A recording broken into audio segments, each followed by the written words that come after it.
famille, j'espère que vous allez bien. Bienvenue chez MVD Foot. Donc aujourd'hui c'est le journal du football ivoirien. Pour ceux qui ne sont pas encore abonnés, veuillez vous abonner pour ne rien rater.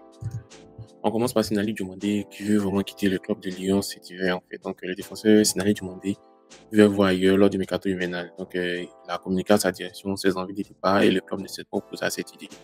Donc on rappelle que le club de Lyon c'est un club qui est, comme on appelle, mal placé et qui est vraiment en crise depuis plus de 2 ans. Voilà. Plus de 2 ans, le club est un peu en crise. Donc, pendant ce temps-là, Sinali Diomandé, il a fait toutes ses classes là-bas. Maintenant, il avait, je pense, sa 4e année à Lyon. Et le nouvel entraîneur qui est venu ne le fait plus jouer. Or, lui, il a besoin de jouer pour se sentir en forme. Et puis, nous aussi, on a besoin que notre champion joue pour qu'il puisse revenir en équipe nationale. Parce que quand est-ce qu'on regarde en équipe nationale, on a pas mal de défenseurs centrales qui sont en train de courir. Donc, Sinali Diomandé ne veut pas rester en arrière. Et il veut, comment on appelle, il fait partie de ce lot. Donc, c'est une très bonne nouvelle. Rentrer dans un club où tu as la possibilité de jouer tous tes matchs, même si c'est pas un prestigieux club, mais si tu joues tous les matchs, c'est le plus important. Jouer, être titulaire, c'est le plus important. On continue par Ibrahim Sangari qui est de retour et c'est une très bonne nouvelle pour les éléphants. Parce que notre champion était blessé, j'en étais vraiment inquiet et il est de retour. Il a joué 70 minutes aujourd'hui. En plus d'avoir joué 70 minutes, ils ont gagné 3-1. Et c'était vraiment une victoire mémorable. Donc les gens disent que leur équipe aujourd'hui ressemble à l'équipe de Manchester United de 2016, 2008, 2009, 2010 avec tous ces grands joueurs qui rasaient tous ce passage. Donc on espère que après le retour de, comment on appelle, de la fête de fin d'année, Nottingham Forest, de Serge Aurier, Willy Boly et puis Ibrahim Sangari vont toujours continuer en étant comme cette équipe aujourd'hui pour qu'ils puissent remonter les pentes. On continue par la CAN 2023 à Abidjan. Donc, il y aura des terminaux de paiement électronique, on appelle ça TPE, qui va être déployé sur tout le du territoire national. Donc, on rappelle qu'il y a des gens qui vont venir de l'étranger, ils n'auront pas toujours cette forte somme d'argent liquide sur eux. Donc, c'est une très bonne nouvelle que tous ces terminaux de paiement seront partout dans le pays. Donc, les étrangers vont pouvoir, comme on appelle, payer, faire les achats à n'importe quel moment. Et c'est une très bonne initiative parce qu'on vise vers le développement. Et là, je pense que c'est une très bonne initiative. Et ça doit perdurer après la CAN. On continue par Lazare Amani, qui est le 10e joueur qui provoque le plus de fautes dans le top 10 du championnat ivoirien et européen. Autant pour moi. Et c'est une bonne chose, mais on espère que Tonton Gassé va le sélectionner. Voilà, là, on attend le 28 pour voir est-ce que Tonton Gassé va le sélectionner. Mais bon, on espère parce qu'on aimerait bien le voir. Malheureusement, on va pas avoir Chris Bédia dans la liste. Sinon, on voulait voir Chris Bédia et puis Jean-Lazare Amani en équipe nationale, mais c'est pas gâté prochainement.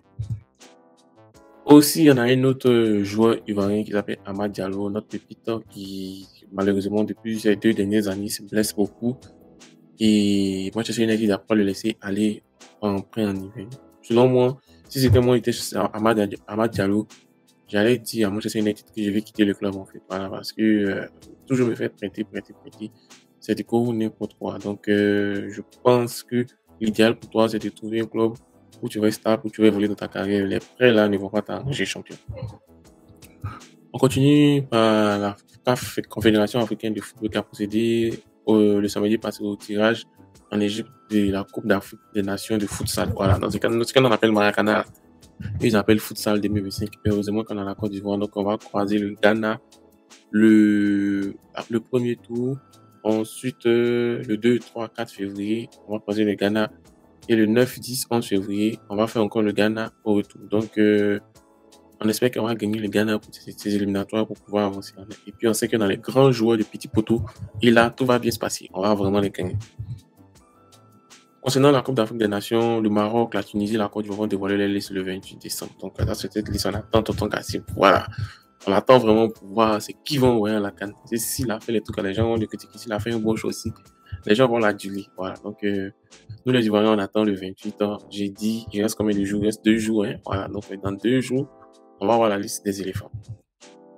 Et on a notre champion, Wilfried Zaha, qui a fait une annonce. Il dit que cette année a été une année folle. Beaucoup de hauts, beaucoup de bas pour lui personnellement. Et bon, on peut dire il n'a pas tort, hein, parce qu'il a été transféré cette année.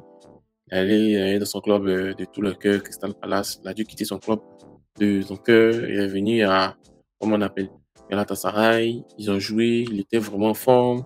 Il a eu des débuts en équipe nationale. Il était blessé. Bon, franchement, C'est un peu comme des montagnes russes, quoi. On monte, on descend, monte, on descend, monte, on descend. Mais bon, de toutes les façons, on apprend et on espère que après cela, tu sors plus mature pour te permettre de vraiment avancer et puis aussi d'avoir une très belle carrière. En tout cas, nous les éléphants, nous t'attendons et on espère que cette année folle de haut et de bas va te permettre d'être plus à l'aise en équipe nationale.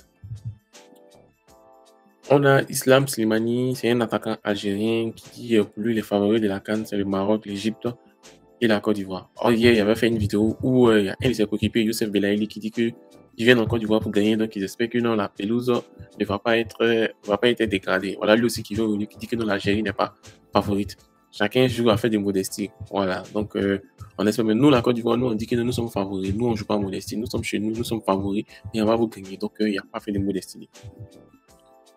On a Sam Allison qui a officié aujourd'hui contre officier du match par contre le match de Sheffield United de Benny Traoré à Luton Town et il est devenu le premier arbitre noir de la Première Ligue depuis 2008. Ça fait pratiquement 15 ans, hein, on n'a pas encore eu un arbitre noir. En tout cas, c'est une très bonne nouvelle. Black Lives Matter. Doublé des CS7. Voilà, CS7 a fait un doublé pas possible aujourd'hui. Ils ont joué contre l'équipe de Benzema Al Ittihad. Ils ont gagné 5-2. Rappelons que doublé des CS7 et doublé de Sadio Mané. Donc, c'est une très bonne nouvelle pour les supporters des CR7. Et on espère qu'il va être le top buteur de cette année civile 2023. En passant aussi, on voit aussi que Seko Fofana est le footballeur ivoirien le mieux payé. Il dépasse Sébastien Haller. Hein, voilà, donc c'est une très bonne nouvelle. Et on espère que Al Nassr va être champion d'Arabie Saoudite avec CR7 et Seko Fofana. On a Manchester United qui a recruté un attaquant qui s'appelle Højlund, Rasmus Højlund. Donc il a joué 15 matchs en Première Ligue et il vient de marquer son premier but.